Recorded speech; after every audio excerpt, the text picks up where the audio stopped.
The finance meeting. Thank you for everyone who participated in community meetings. Dr. Bowden and staff will talk about that in their presentation, but we're kind of in the middle of the budget process, and so we'll continue to have this meeting, a couple other committee meetings that will lead up to hopefully our final vote on April 13th. So I'll turn over to Dr. Battle. Thank you, Ms. Player-Peters. Before we go into a deeper look at some of our budget priorities this evening, I wanted to remind us, the board and those watching at home, of some of the key details as a part of this conversation. Let's start by taking a look at our current operating budget for FY 2020-21. Now, as a reminder, we saw an increase of 2.1% last year with some funding strategies tied specifically to employee compensation and a minimum wage increase, along with inflationary adjustments and funding a previously implemented COLA increase. Because of this, we had to make a significant number of budget cuts, reductions, and position eliminations to balance our budget. And this is just a summary of those reductions from last budget cycle. Last year, we started off with an aspirational budget, much like we're presenting this year, but that had to be curtailed due to the pandemic and uncertainty around revenue and funding. We also received some CARES Act funding to respond to the pandemic with technology, PPE, nutrition support, and other important investments to provide services this current school year. Now, as a reminder, I do want to highlight the school board's FY 2020 budget priorities. Again, you do have 7 of those budget priorities that are listed on this slide. Now, our continuity of operations budget is here, which shows the mandatory and inflationary increases we have without looking at budget improvements or new operational investments. This includes a step increase for support and certificated employees. And I'm going to pause for just a moment and ask Chris Henson to come up to the podium just to ask if there are other areas we want to highlight at this moment or call attention to for the board. Thank you, Dr. Battle. Good afternoon. There are still a number of items on this page that are still unknown to us at this time. Many of these items do come to us from downtown, from Metro Government or Metro Finance, and I just wanted to point out a few of those. The support insurance estimated increase, we don't know yet what that increase will be. The Metro Employee Benefit Board, I believe, is supposed to vote on that sometime early next month, and so we have an estimate here. We also have an estimated increase as it relates to the property tax refund, the MDHA transfer. What we did here, as a reminder, we just increased the amount that was the actual decrease from the prior year, not knowing what that number will be. Metro Finance tells us we will know that number in April as well, but you can see that's a $5,277,000 line item. We also have some other estimated increases for things such as the Metro IT internal service fee, radio shop, Metro injury on duty, etc. Again, these are strictly estimates. That $1 million, we don't know what that is, what that's going to be. That's based upon the increase that we received this year. And so just wanted to point out that there are still a number of unknowns and a number of things as it relates to our budget that we're going to need to budget for. We just don't have those amounts yet. But again, a continuity of operations budget is just intended to move forward at the same level of service as we had this year. And you can see with these numbers, that equates to about a 4% increase, or between $37 and $38 million in additional funding. All right, thank you, Mr. Henson. As you also recall, the Mayor's Office engaged Nashville Public Education Foundation and MNPS for a compensation study for teachers and other certificated staff with the goal of making Metro Nashville Public Schools one of the best districts in the state to retain and attract great teachers. This study had to be put on pause due to the COVID-19 pandemic, but the Mayor's Office is reviewing the information developed from that study and putting it in today's context to help deliver a proposal that will move us forward on teacher compensation. In addition to general compensation improvements and reform, we have several items that we can explore to support our employees and make us an even more attractive place to work for both teachers and support staff. So you see some of those additional strategies listed here. However, However, most of our investment strategies this year can be found in the academic and social emotional learning integration budget priorities. Here is our first slide that lists those strategies. Again, as a reminder, advocacy centers and specialists, restorative practice assistants, ALC redesign, a reduction in the student to counselor ratio, expanding navigators, expanding community achieves and partnership, redesigning our professional development plan, and expanding virtual school. Here on the next slide, we have continued our academic and social-emotional learning integration priorities. And I'm going to list these because, again, the majority of our strategies fall within this specific priority. English learner teacher certifications, Metro Schools Reimagined, course and grading alignment, a transition coordinator, numeracy support, dyslexia coordinator, and reducing our student to school psychologist ratio. Funding textbooks and instructional support continues to be a priority, and we hope to also leverage ESSER 2.0 funding along with operational dollars to make sure our students have the textbooks and materials that they need to succeed. Our next board priority is under infrastructure and technology support. Infrastructure and technology support covers our IT needs as well as our physical infrastructure needs in the areas of facilities and maintenance. On the next slide, you see additional strategies under infrastructure and technology support. And I'll give you just a few seconds to refamiliarize yourself with those.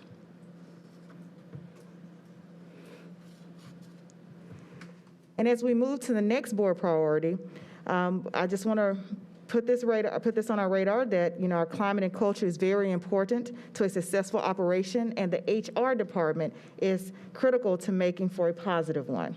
From the onboarding process to the daily needs of our staff, to the point when they retire, because we plan on retaining our highly qualified staff all across the district. So you see two specific strategies here under human resources. Our next board priority is under our Schools of Innovation. Our Schools of Innovation team is essential to showing that we care about each and every student and school by giving additional support and help for those who have struggled in the past and have the chance to achieve greater results for the staff and students. So under the Schools of Innovation, you see 6 specific strategies to help move our work along with our Schools of Innovation and for sustainability. And our last board approved priority is under community and parent engagement. Of course, this was a priority prior to the pandemic, but even more so with the language barriers and need for clear and consistent lines of communication to our growing population of English learners and their families. And this specific strategy here is to expand our translators by 20 to increase our family engagement, and by, again, eliminating communication barriers. On this next slide, what you see is our budget timeline. And you will notice here that we're on the second part of this process. Here, where our school board budget and finance meetings will continue to meet and refine the budget proposal as needed. As a reminder, we've hosted 2 virtual budget town halls since our last budget community meeting. We appreciate all of the members of the public who attended to ask questions of myself and our leadership team. We were able to discuss topics like how we sustain investments in areas like nursing, which are currently using one-time funds, but that we want to make permanent features of the operating budget. Our plans call for offering more counselors to meet the SEL needs of students, as well as greater clarity to some of our programs like navigators, restorative justice practitioners, and our Promising Scholars program. Community and parent engagement and how our overall budget, comprised of federal grants, ongoing local investments, and funding directly to schools, can help to meet this board's budget priorities. In both meetings, we had participants curious about when the $1,000 bonus will be available to staff. Believe me, we are all eager to see this implemented as soon as possible. And we hope that the state will move quickly in approving our ESSER 2.0 plan so that we can start the process of getting those funds into the hands of all of our MNPS staff. Again, we appreciate all of those who participated and look forward to further sharing with the community of our plans to make MNPS the premier large school district in Tennessee and beyond. Now, at this time, I would like to welcome up Doug Renfro, who leads our technology services team, to provide a more in-depth look at some of the specific strategies. And Doug, I'm going to ask you, because we did get a late start, if we can do a deep dive into the strategy, but we want to make sure that we have enough time to talk through your strategies and also the strategies that Chris Barnes will share, allowing enough time for the board to engage in dialogue. So as planned, if you could move through your presentation, I greatly appreciate it. Over to you, Doug. Thank you, Dr. Battle, and thank you for the opportunity to come here today and provide a little more clarity on the budgetary asks for technology services. It falls into 6 buckets. They're listed here, and we'll just jump right in, and we'll go with technology device support. So prior to the move to one-to-one, our day-to-day technicians in the schools were well above the industry standard of 1 technician to 750 devices. If we have 44 current technicians in the schools, and if you just take the CARES laptops, that puts our device to tech ratio at 1 to 16, over 1 to 1,600. That doesn't include all the other devices that we have in the schools, the teacher devices, the central office devices, the projectors, the interactive panels, phones. So there's a large device to technician ratio going on. The ask is to add 7 additional technology support specialists. And while I know that does not bring us down to the advised or the recommended level, that combined with making some changes with how we handle student devices moving forward will allow us to lessen that load on our technicians. So one strategy we want to employ is the hot swap of the devices. So when a student has an issue with a device, whether it's software or hardware, they bring it to the central place in the building. They are handed a new device that's checked out to them. The old one comes back and can go to be repaired. We have less downtime that way, and we make sure we have continuity of learning for our students. To that end, we would like to add a repair specialist that could come in and help process these devices. The primary issue that we're having is broken LCD screens right now. Not a big leap knowing that our kids are carrying these devices around. The other aspect of that hot swap, that having that depot, is our Microsoft Intune environment, where that's how we set up and provision our machines for our students. So with that, the recommendation is that we have a dedicated system engineer for that system to manage the 70,000 devices. That is a recommendation from Microsoft, to have that dedicated system administrator. So those are 9 new positions in technology device support. 2021 was the first year we had a student help desk, and to date, the team has fielded over 17,000 calls from our students. We also have put a lifeline out where our help desk can reach out to translators so that they can have a translator and a technician on the phone simultaneously to support our student learners. We have the help desk staffed in an ad hoc manner. We didn't have staff for it this year. So when we have a TSS or a technician on quarantine, they go on the help desk. If we have somebody else who has an accommodation that they can't come into work because of an issue, they go on the help desk. And we've been rotating people on and off this help desk all year as we've had those accommodations. The request is for 3 core help desk positions for a student help desk. We know our students are coming back face-to-face, but we also know they will need the support with the devices. That's not going away as we live in a one-to-one instructional environment. And the help desk will also be adding a chat feature coming down so that maybe a student who just wants to have that interaction and not have to make the call in. We'll be having 3 dedicated help desk technicians for the support. They'll better understand the instructional systems that we have out there. The next one is school-based instructional leads. And the district in the past has funded stipends to help with schools having things going on in their schools. We've done it for websites before, any additional duties. And often the job of helping the teachers with technology integration in the classroom falls on our librarians. I have 138 dedicated librarians who will move heaven and earth for us, but they need some support too. And all the teachers are not in the same place. This is the beginning of the journey from online to blended and personalized to a one-to-one learning environment. We need somebody with boots on the ground in the schools, knowing what's going on with their teachers. That person would work in conjunction with 8 people we have at a district level, a learning technology specialist or an instructional designer, to make sure they're formatting and getting everything that that school needs to meet the needs to move forward and have that individualized, the same expectation that we have for our teachers and our students. We've got to meet our teachers where they're at. These are not break-fix people. We need to move the pedagogy forward, and it's going to be a big shift. And I know our teachers can do it because I've watched them go from face-to-face instruction to online instruction this year. And I've watched them as they've come back into the schools and been teaching with the devices in the classroom. They can make the shift. They just need the support and the guidance.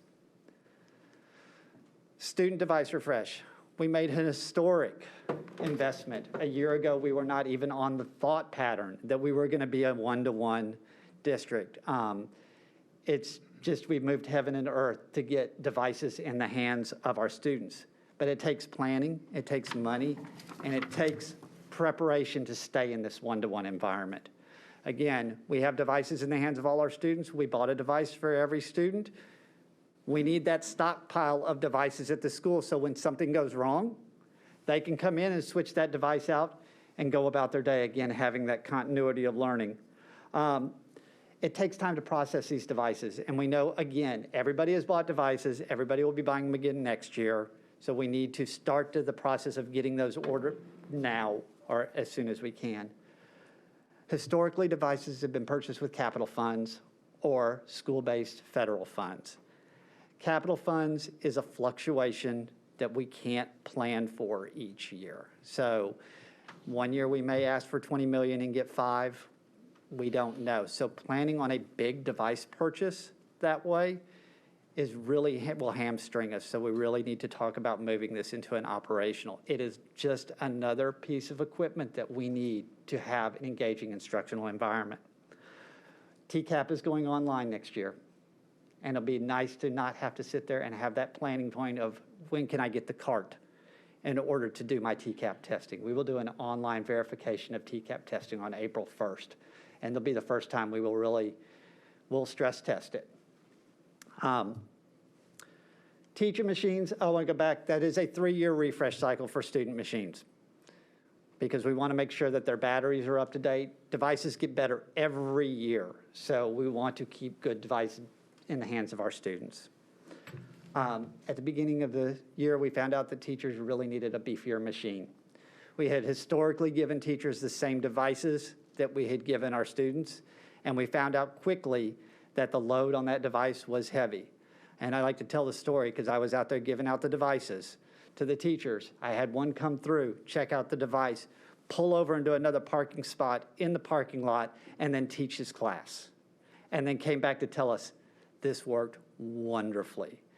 The new device, they got on, everything worked the way it did.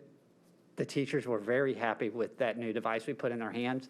Again, we're going to have teacher growth because Dr. Barnes is making sure that we get new teachers in here all the time. So we want to make sure that we have devices on hand so when a teacher walks in, we're not waiting to purchase one for them. We can hand it to them and let them start their journey. The last one is an interesting one. It seems a little odd. In 2021 budget, as Dr. Battle noted, we had to make some cuts, and some of those were central office reorgs. In my department, that was 3 positions that we did not hire for this year.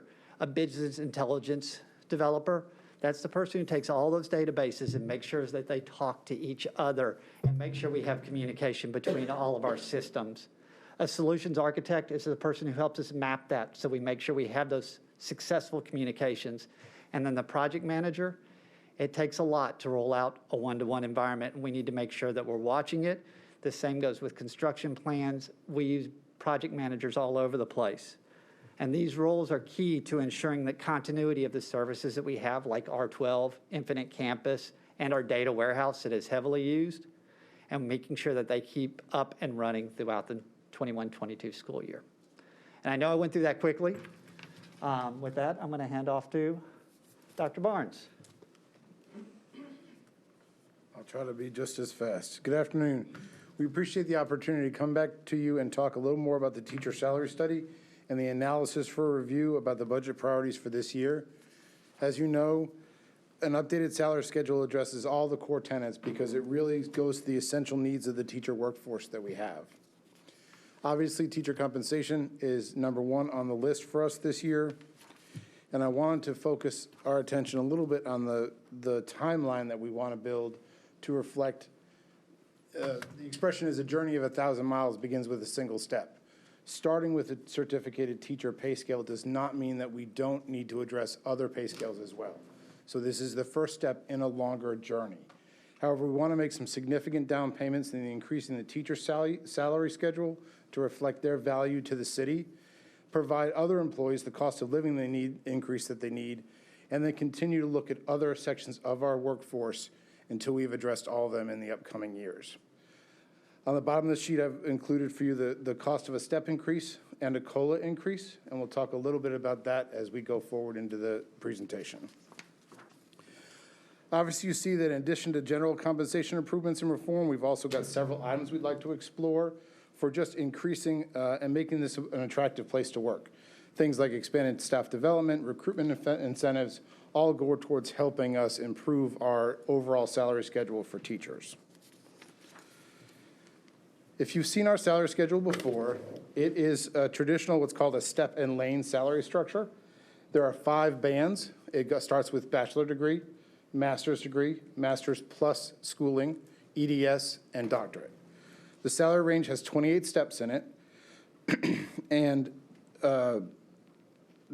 it starts at $46,000 or so for a bachelor beginning year teacher and tops out at about $80,000, $79,429 for a 28-year teacher with a doctorate.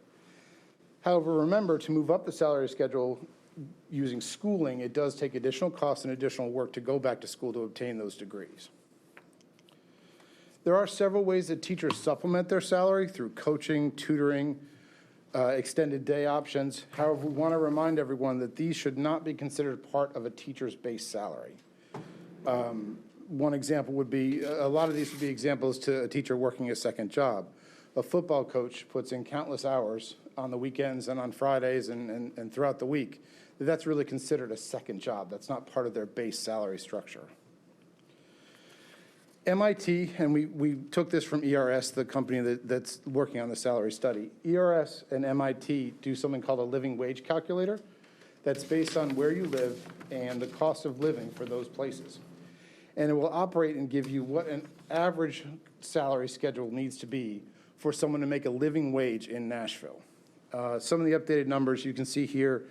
I went back and checked the website this morning. One adult and one child currently is listed at $23.20 per hour. It is now expanded to $28.12.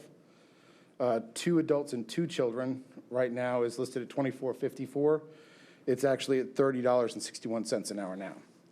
But they did a sort of a weighted average and came out with an average of $54,000 would be a living wage here in Nashville. I want to take you back to the salary schedule for a second and show you those areas that are marked in red is where a teacher makes that amount of money. So for a teacher with a bachelor's degree, it will take 16 years of service to Metro Nashville to make what's considered a living wage based on that calculator. I also want to share with you several places in the salary schedule where you will see a plateau. And that plateau is places where if we provide a teacher a step increase, their salary does not go up because the salary schedule is built at a plateau in that area. So plateaus come from 2 different places. In 2013, we worked very hard to increase the beginning teacher salary for teachers. However, that caused compression in those first few years.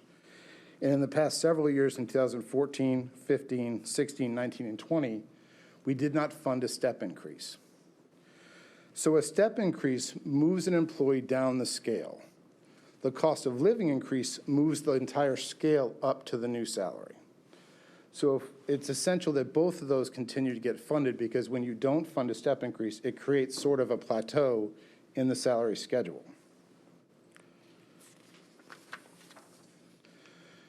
This is another comparing the living wage that we showed you earlier in MNPS versus the state and the nation. It's 16 years for a bachelor's degree teacher, 13 years currently for a master's degree teacher. Nationally, that's 13 and 7.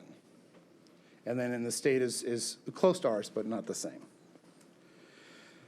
So obviously, a COLA increase and a step increases are both essential in a salary schedule. However, the optimal plan would be to address the schedule itself and address those places where you can see a plateau in earning.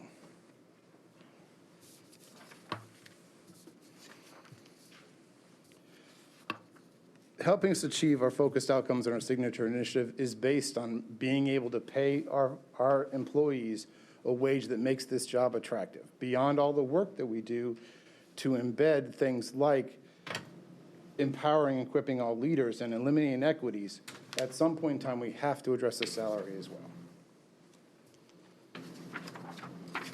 If we want every student known, we also have to make every employee known. Thank you. All right, thank you, Doug and Chris. Ms. Claire Peters, I will turn it back over to you.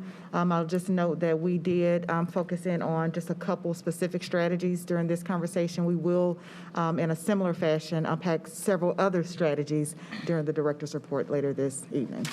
Okay. Thank you. Thank you for that presentation. I'll open up for questions. Does anyone have any questions? I have a question, Chair. Looking at both the staff development and leadership pipeline and the professional development redesign, can you guys just elaborate on that a little bit more? Are we going to be focusing more on outsourcing that professional development? Are we going to be doing it internally? How is that redesign going to look? Those are specific strategies that we are going to unpack during the director's report later today, but I will tell you that those are mostly internal redesigns. I mean, it will take some partnerships with specific areas to deliver some of the professional development, but the majority of that work and redesign will take place internally. But we will spend some time this evening unpacking those very specific areas. And Dr. Barnes, I really appreciated your presentation. I think sometimes people don't realize, they think teachers don't get paid a lot, and then but they don't actually know what that means. They don't understand about the cost of living and how long it takes to get from one place to another. So I really appreciate that. And to look at that, I wanted to just ask you, where we're talking about retaining and recruiting effective teachers and leaders, I saw that there were like some incentives for new teachers, which would clearly be a recruit effort. Did you have anything specifically in there for retaining our teachers? Like something that we're doing to specifically try to retain the teachers that we have? I think most of our attention in that has gone towards looking at the salary schedule itself. Okay. The cost of living increases, the benefits in that. I think one thing to point your attention towards is the professional development incentive on the bottom right. That is ways for that budget item is directed towards teachers to improve their own education and provide support for that. Okay. All right, thank you. All right. Thank you. So I want to make sure that I have some of my notes correct from sorry, I'm going back and forth on my pages. There we go. So Mr. Renfro shared our ratio of employee to devices. Can we hear those ratios again? Absolutely. Ms. Renfro? So currently, we have 44 field-based technicians, and just to handle the CARES Act, that's one technician for a little over 1,600 devices. And again, I don't have an exact count because of the number of phones and projectors, but it is closer to 1,000 to 2,000 technology devices that each technician is handling currently. And may I ask a follow-up? Absolutely. You also shared the ratio of devices before we had that influx of 1-to-1. And was that 1 to 770 devices? No, 1 to 750 is the industry standard for a technician to device ratio. Okay. That's the industry standard. I have one more question. Go ahead. my other question for Mr. Renfro was, there is a request for a system administrator underneath the technology device support, and then there's also the project manager underneath the technology services team. Can you explain the difference between these two positions one more time for me? Systems administrator is actually the person who will run the day-to-day operations of the Microsoft Intune environment. So that is a very technical person who will manage the devices as they are in our system and authenticate, and it provides the security on it, it provides the operating system. So any tweaks to that to make sure things are working better, that's the system administrator. Okay. The project manager position can be used at many different places throughout the district. Though it sits in the technology services department, we have project managers sitting on the reimagined initiative. We have project managers who managed when we upgraded the projectors at all middle and high schools, and well, with all elementary schools down the road. That is, they are working on several different projects throughout the district simultaneously. Okay, thank you.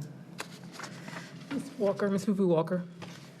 Mr. Renfro, so I count 16 new positions on your request, is that correct? Should be 12. 12? Okay, I want to confirm. It is 9 new positions. No, 12 new positions and 3 positions that were not funded in the 2021 school year. We were zeroed out the dollar amounts on those. That's the system administrator, the business intelligence, and the project manager. We zeroed out the dollars on those on 2021 in order to make central office cuts for the budget in 2021. What is that, 15? Yeah. Okay. So my question is, are any of the services that we're talking about in infrastructure and technology, I mean, I understand you don't want to hire people with stimulus money, but is there any way, any part of this can be covered for the next 3 years through stimulus money? I just think it's going to be hard to, I don't know, I'm just throwing that out there. Have you all discussed that? We are discussing that. So the good news is, because of the way that we've approached our budget process and the aspirational aspect and meeting the needs of our district, of course, I've said this before, as we're talking about zeroing out positions from last year, we were definitely not a one-to-one district as we built our budget last fiscal year. But because of the way we've built our budget, we are already in conversations and thinking through how we can leverage our ESSER funds. Of course, those are one-time funds, so we need to be very cautious about adding FTEs to funds that are one-time. But we are thinking through what are additional plans and strategies to provide some level of support in these areas that we can leverage those funds for. I also want to caution us that because of the process with them being treated as grant funds, we have to apply to use the funds in that manner. And if it's not closely tied to COVID response, then it is likely not to be approved. So just a couple of things I wanted to make sure we have on the radar, but our team is already thinking through and planning around alternatives that we might need to leverage if we don't get the infusion of dollars in our operational budget. Then I have a question for Dr. Barnes, Mr. Barnes? Is it Doctor? Dr. Barnes. So I know we have a traditional, what did you call the pay scale? It's called a step and lane. Step and lane structure. And, you know, I've been doing a lot of reading about, Chris Henson knows this, school finance lately. And I'm wondering if you've ever seen other districts where they don't use that model to fund staffing. You know, there's not a lot of evidence that the most effective teachers have multiple degrees and years of experience, right? It's not a direct correlation always, and sometimes that money can be better spent incentivizing people to teach special ed, teach science and math, teach hard-to-fill spots. And I'm wondering if we've ever, and I know we're more staffed than we've been maybe ever, I'm just wondering if you've ever seen districts that have also leveraged dollars to retain hard-to-fill spots and really incentivize in a way that gets us the highest results. Well, most of my work has been in North Carolina, and, you know, most states will give you a salary schedule. Now, of course, we add to that locally However, they are all built in that structure with degrees and years of experience. North Carolina has flirted several times with what is sometimes called a pay for performance, where there are stipends or monies based on your performance with your students and your outcome measurement. My only caution with that is you have to be very confident with the measurement that you're using before you would. And I'm not talking about pay for performance. But, I'm talking about positions that sometimes are hard to fill. So then getting folks and then keeping folks in those spots, I don't know. I'm just thinking out Well, loud. and Luckily, Dr. Griffin has some opportunities with the SOI schools to provide stipends and supplements to that, but most of them fall under that same regulation and Right. structure. so, and this was a part of, this very conversation was a part of, and I've not received the update from the ERS study, but part of their dive into the revamping of the pay scale and what that might look like. So hopefully we'll get some updates very soon from that study that has been commissioned. But to your specific question about our strategies for retaining and recruiting in those hard-to-fill areas, we have specific strategies under our Schools of Innovation space where that's where we have the most challenging time with the recruiting and retaining quality teachers in those hard-to-fill areas. Now, kudos to Dr. Griffin and Dr. Barnes in the space this year because we started the school year with one vacancy in our Schools of Innovation. And so we did include those strategies in this budget because we need to maintain our efforts to make sure that we're filling those hard-to-staff vacancies across the district. So we do have a very specific strategy with our Schools of Innovation. And we're looking for ways to offset the cost of someone going back to get that degree. There is a lot of tension sometimes when you pay teachers who ostensibly teach the same, in the same school, in the same age, in the same level, different amounts of pay based on what they teach. That tends to be. Right.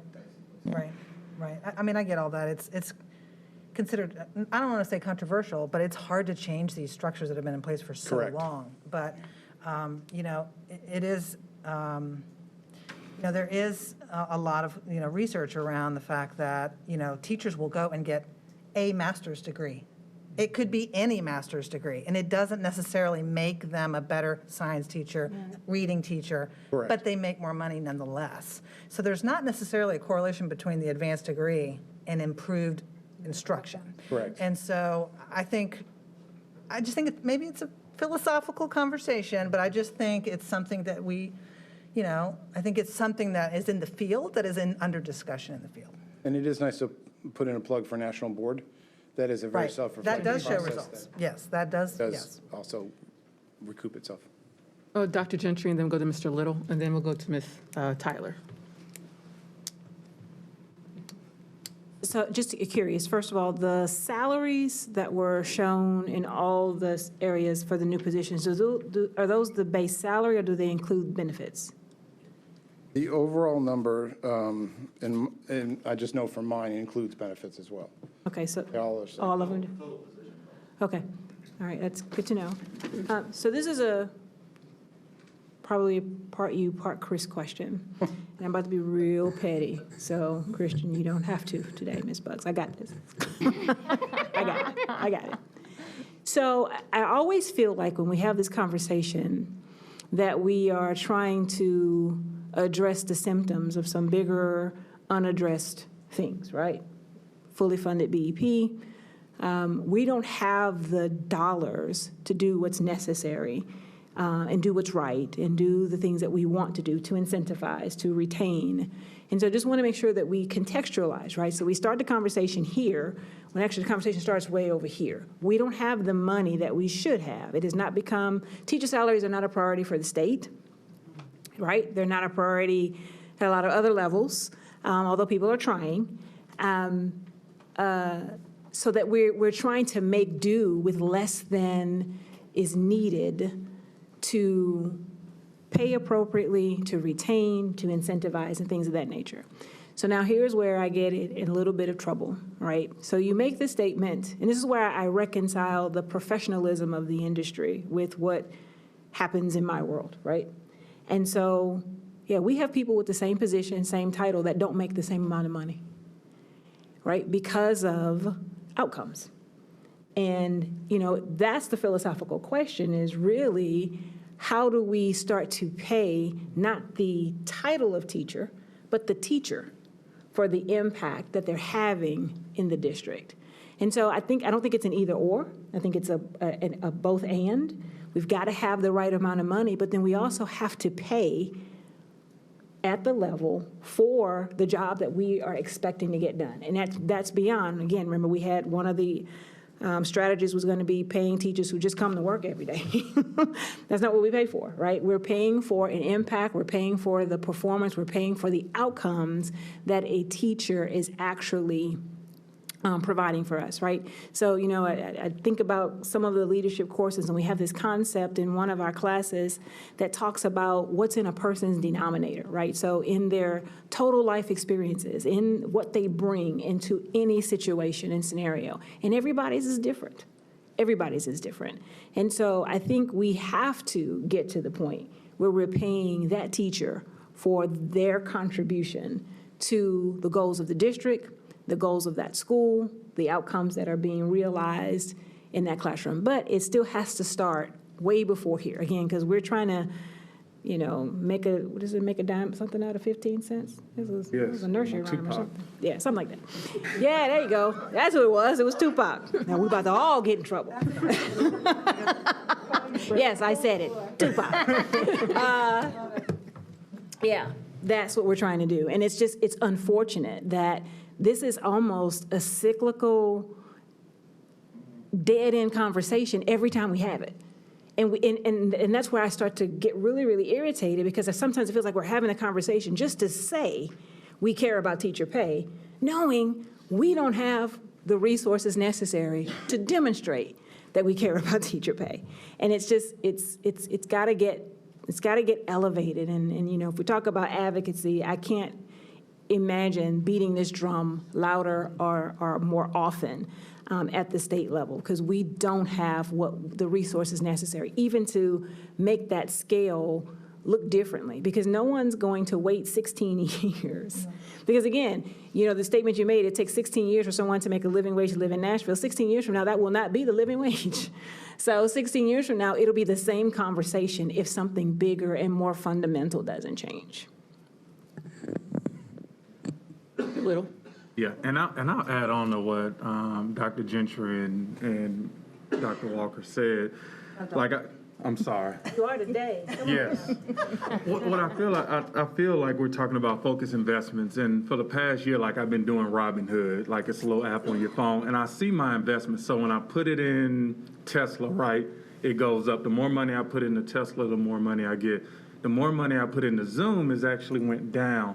And so my question as we look at all of our investments, what is our conversation around academic achievement for that return? What are we going to get out of all this that helps us increase academic achievement? And I know we got the dashboard, so maybe I'm a little early, but just when we talk about the investments, I also want to talk about where are we now? When we talk about the schools of innovation, this sounds great. We have resources to retain and recruit. We have success teachers. We have extended learning time. But I also want to say, what does that look like? Do we go from one percentage to another because we are really focused on the achievement for this? And we're going to dive a little bit deeper into some of the strategies later on, as I mentioned earlier, because we were anticipating, based upon some of the feedback and questions we received, where we might want to go. But I'll also call your attention to the supplemental packet that we shared with you at the last board meeting.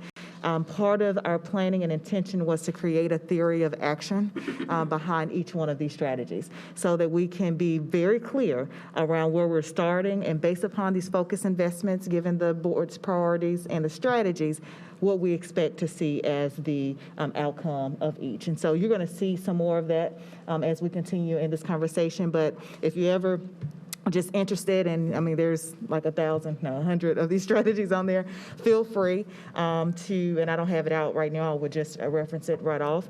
I will grab it before the next committee meeting, so that we can always reference the theory of action, what we're really trying to achieve. Because to your point, Mr. Little, we did not want to just throw strategies up against the wall and hope that they stick. We wanted to be laser focused around what the research tells us, what our data is informing us around, and why we would want to invest in in these focus strategies. So that is the way in which you've described it, the way in which we've approached laying out the strategies in alignment to the board priorities. Okay. Let me make sure everyone has a round first, and then go back to the people spoken for. So go Ms. Masters, then Ms. Buggs, and then Ms. Tyler. I'm still wanting to talk to you, Chris. Sorry. Now we're on a roll. Dr. Barnes. I'm trying to get a little more clarity around, and completely giving deference to what Sharon is saying about, the fact that we're being asked year after year to make lemonade out of lemons. But within that, when we are talking about the difference between the funds we're putting into recruitment versus retention efforts, I think that in 1985, most teachers on average had been in the classroom for something like 10 or 12 years, and now it's like 3 years. It's about how long a teacher lasts. And there is a direct correlation between how much experience a teacher has and then the academic achievement of the students. There's also a direct correlation between compensation of teachers and student achievement that is fairly well documented. So when you're talking about 20% of staff receiving staff development, is that focused more on these newer teachers that we're needing to onboard, or is that more about retaining the really high-quality teachers that we already have in classrooms? And part two of that, the longevity pay. Is that about sort of, when you talk about longevity pay, is that sort of increasing those retention efforts? Details for the professional development. What we want is to encourage people to build their own professional development, either go back to school and gain another degree, a relevant degree, to your point earlier, or gain accreditation, or participate in national board training, things that are guaranteed to leverage improvement for student outcomes. So that would be something where the vision I have for it is there's a certain amount of money per year that you can apply for, take a class, take your national boards, whatever, and then upon successful completion of that, you'll receive a reimbursement for that work, which then will ask you to stay for a year past whenever the last disbursement of funds were. So it's sort of a retention tool and a way to say, if we're going to expect everyone in this district to be a lifelong learner, we should encourage that when we can. A parapro wanted to go back to become a teacher, however, it's cost prohibitive. If we can help with that, that's sort of the vision for that one. So it's not necessarily for a year 1, 2, or 3. It's more for folks who are further along in their experience. Your other question was Longevity regarding pay. Longevity pay. Yeah, so what we would like to do is reinstitute, lots of places have longevity pay. Ours was taken out several years ago. But our imagining is that after a certain year, you get $100 a year, and that scales up every year to a total of $3,000 for a year 30. And that just being something to recognize the fact that retention is important, that we lose a lot of our historical knowledge when a 10-year teacher leaves and is replaced with a first-year teacher. They could be the same skill level. However, what you're losing is that sort of institutional knowledge from that school and that building. So it would combat those things. Thank you. Yeah, I think I can wrap my mind around that. I don't want to see us going down a road that looks anything like merit pay, because I think that really prohibits really high quality teachers from having a desire to work in some of the schools where it can be a little more difficult, and we really need high quality long-time teachers in those schools when we're thinking about equity. So I don't know, any incentives perhaps for high quality long-term teachers to move into schools that may have more high-risk populations of students? We think the longevity pay is a good step in that direction. Obviously nationwide, you see about 8% of teachers a year move around and 8% leave the profession itself. Our goal is to try to combat as many of those as we can. Some teachers move around and still stay with MNPS, and sometimes we'll go to a different school. However, we need to try to hit both of those the best that we can. I appreciate that. I mean, and you know, I'm a fan of what's going on in HR, and I've had teachers tell me they've tried to quit, and then they call HR and they get talked out of it because you make them feel so good. So, you know, that's what I love to hear. Yes, yeah. I'll tell a teacher, have you talked to HR? I don't want to. They're just too nice. They always talk me out of it.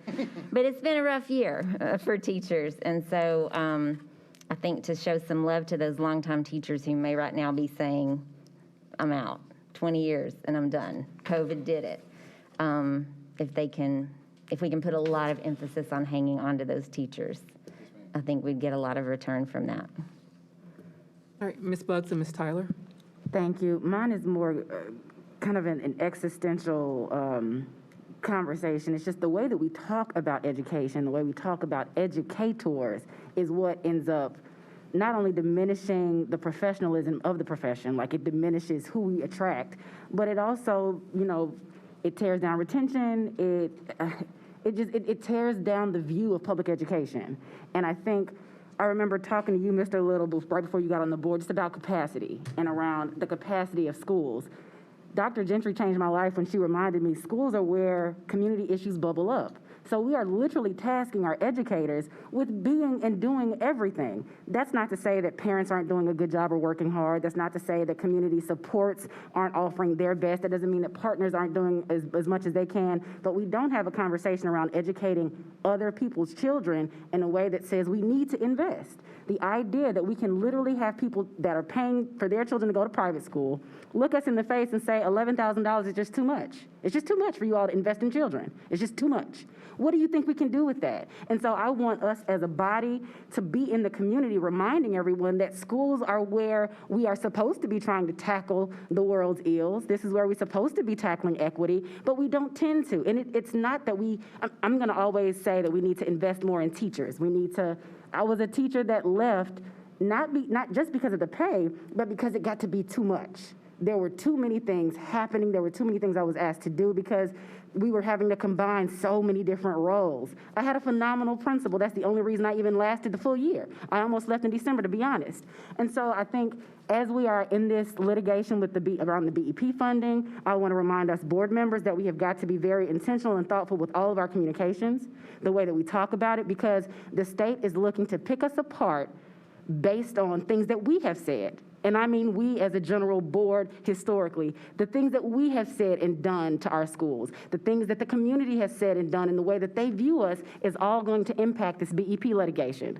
For those of you watching that don't know, the BEP is the Basic Education Program. It's the formula used to fund our schools. I will say again, we have got to be intentional and thoughtful about the way we support and talk about public education. Stop asking us to do it for pennies. If you don't want that for your child, don't want it for someone else's. And the idea that there are community members saying, well, they were in virtual school, why isn't that we're continuing to pay teachers? Why wouldn't we? Their workload has doubled or tripled. I could stand on the soapbox forever, but the only thing that I'm trying to drive home to us is our advocacy efforts have got to shift a bit. We've got to look at what are the talking points we're pulling for every individual group. When we talk to chamber members, small business owners, large corporation CEOs, when we talk to public school outers,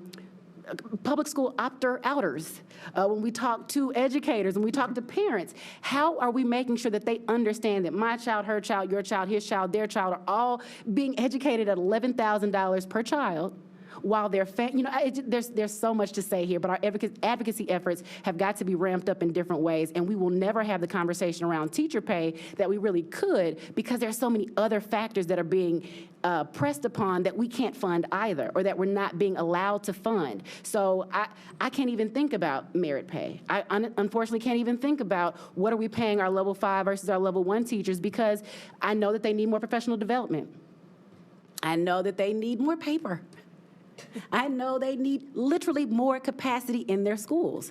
I know that we need more bus drivers so that these babies get to school when they're supposed to get there without the bus drivers being burnt out and us losing them. I mean, all of these things come into play. You can't just pull one thing and say, well, if we pull this lever, this is going to give us a 1% increase in literacy proficiency. If we do this one thing, then in 1 year, we'll see a return on investment. I cannot tell you how many, I taught 6th grade. I can't tell you how often I hear from a grown 21-year-old person that I taught as a 6th grader what I poured into them finally manifested at 19. Bro, It took you 8 years or 10 years or 12 years to get what I was trying to pour into you, but I'm so glad it finally manifested. And we've got to, not only as educators, but as those who advocate for education, remind the community that that's typically what happens. You're not going to see a quick increase in proficiency without very large investments continuously. I'm only looking around the room because I really want this to sit on you all, and I really want it to sit on whoever is viewing, because I taught Christopher how to use the potty for a full year. For a full year. I couldn't do one thing and he become potty trained immediately. And I know that is such a kind of childish example or analogy to make, but imagine our children in schools all day, and then having to go back home to different situations, or under-resourcing in their own homes or communities, or we can't just pull one lever and see an immediate change. And we've got to stress that to our council members, to our mayor, to our state legislators, but also to the people that speak to them as well. So talk to your friends and your neighbors. Thank you. Ms. Tyler. I mean, preach. Chairwoman Buggs, that was a phenomenal little speech, and I just want to echo most of that. I just agree that I think we are talking about teacher pay because right now that is the focus, but Dr. Barnes made a good point to say it is not all we're going to focus on. It is one step in a long plan. I don't want our, food services or bus drivers or support staff or whoever to feel left out, because we are looking out for you too. We're just taking a step and we'll get there. Lord, you just about knocked out what I was going to say in my head. It was awesome. I do remember. I wanted to push back and echo Ms. Masters about there is a direct correlation from years' experience teaching and better outcome for students. And that is research proven. I think you can talk to anybody, and people who are just in the schools will tell you the more experienced teachers do a better job with their students. I'm not disagreeing with that. So I'm just saying that there are other variables. And my example about the degree is an example of that sometimes we're encouraging teachers to go do something to get another $3,000 a year that is not actually going to impact and help them in the long run, right? Professional development for professional development, not just to get the pay raise. It's not even professional development if it's a master's. It could just be something fun that they want to learn more about. I don't disagree. I agree. Seasoned teachers are great teachers. Not all seasoned teachers are great teachers, right? Well, but not all great. The percentage of experienced teachers that are great is much higher than the experience of first-year teachers, second-year teachers, third-year teachers.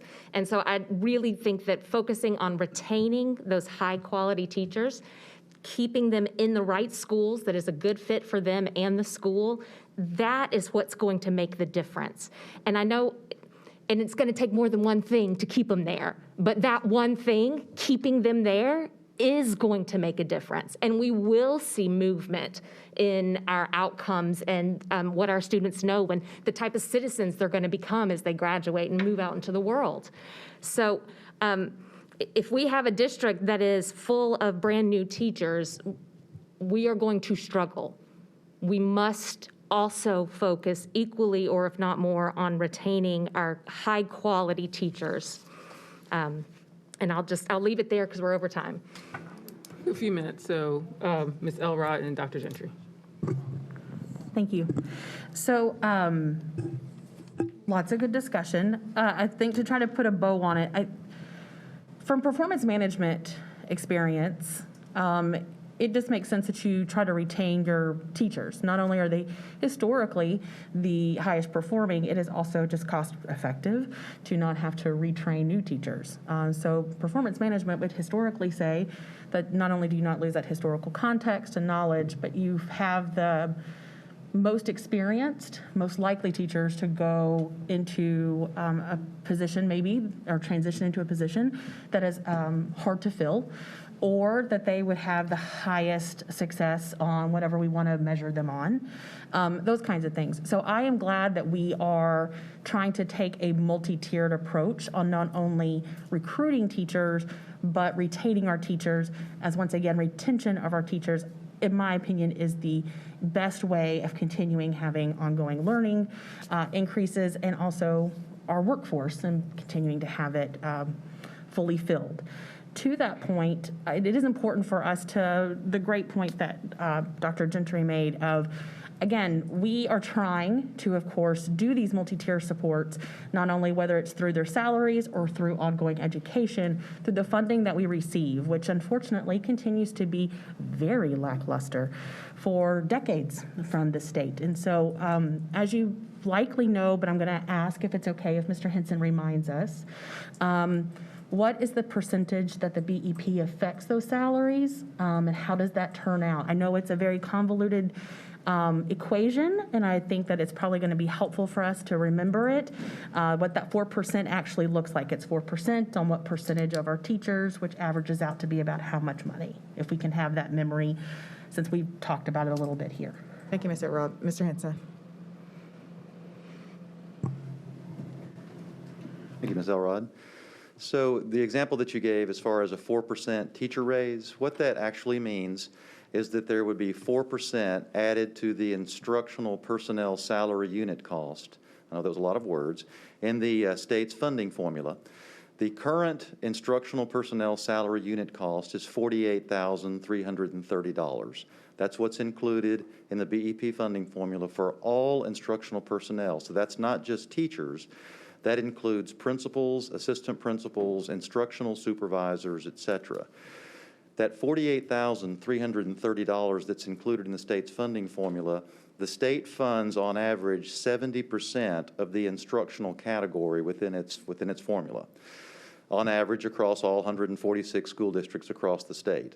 For Davidson County, that equates to we get 46% state funding for those instructional category components because we have a very high fiscal capacity index, which means we have a higher ability to fund education from our own local sources, i.e. property taxes and local option sales taxes, because that fiscal capacity index is very heavily driven by assessed property values and retail sales tax base.